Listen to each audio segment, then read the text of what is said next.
Hello again, believers, non-believers, and the like. I'm back. I did not fall off the face of the earth for any of you who were wondering. I'm sorry it took me so long to finish this series. As you guys may have seen in some of my previous videos, I'm downstairs now as opposed to where I was, just upstairs in my room. I'm on the floor with the dogs and the people, so I am subject to their whim. And it's not really so much that they don't... Hi, Heidi. This is my dog, Heidi. It's not so much that they don't want me to make a video, it's that I don't want them bothering my videos and I don't feel like editing them. So we're back to God, the Failed Hypothesis by Victor Stenger. And let me just be perfectly clear here. In one of my previous videos, I stated that I was going to go through each and every one of these and refute them. I made a grievous overstatement there, and I apologize for that by saying that. The paradox of omnipotence, which is the last one of these paradoxes, is not one I can touch. I forgot this one was in here. I guess even looking over it, it didn't register in my brain. Likewise, the transcendent cannot be omnipresent one. I can lay down a thin foundation, but I don't think I can explain it very well, so I'm going to devote a video to that one, probably here soon. But I don't get mad at me because I said I was going to refute all of these. I apologize. That was a mistake on my part.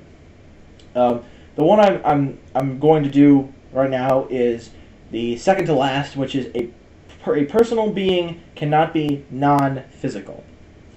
So here is the there's your proof right there, and I will read it for you so you don't have to pause it, but if you want to, you can go back, pause it, read it. It says, if God exists, then he is non-physical. Agree. If God exists, then he is a person or personal being. He is not a person. I would like to clarify that right now. He's not a physical person because we just stated above that he's non-physical, but he is a personal being. I agree with that. A personal being needs to be physical. I disagree with that. Hence, it is impossible for God to exist. Okay. There are two major problems I see with this, and a few minor ones. One is his definition of a personal being. He really jumped straight ahead to make it a person indefinitely. And the second one is definitely the whole making. Excuse me. Is that jump in itself? The fact that he grievously screwed up personal being and the actual jump itself from personal being to person. Hello. Hi. Making a YouTube video. Okay. So I'll run through this really quickly with personal being. Sorry, that's my tea. Is to be a personal being, one does not necessarily have to be a person.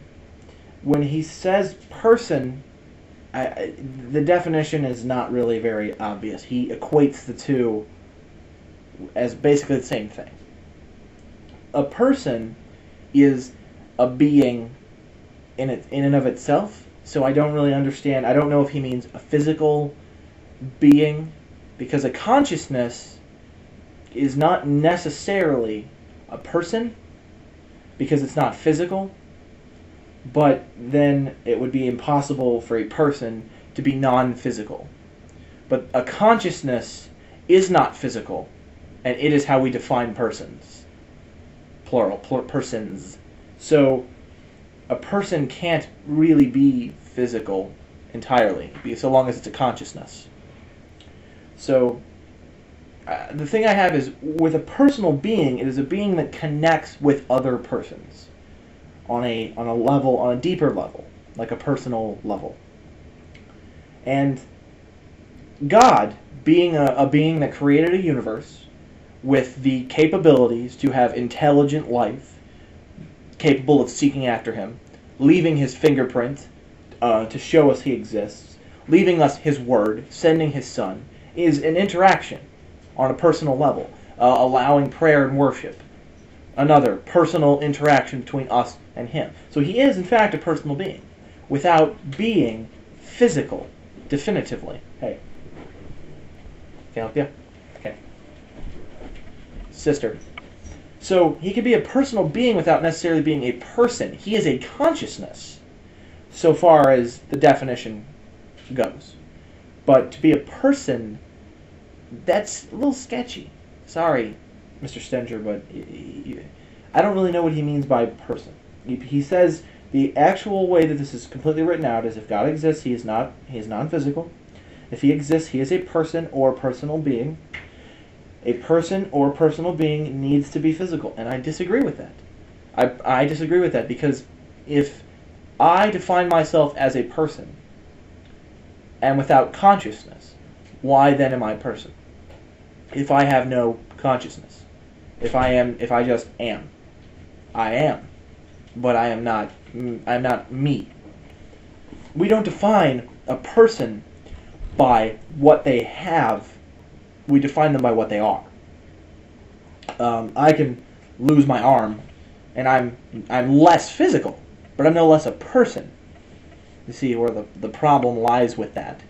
So, likewise, it seems really like an outlandish statement, in my opinion, to say, you know, you have to be physical to be a person. So, Mr. Stenger has once again bit the dust.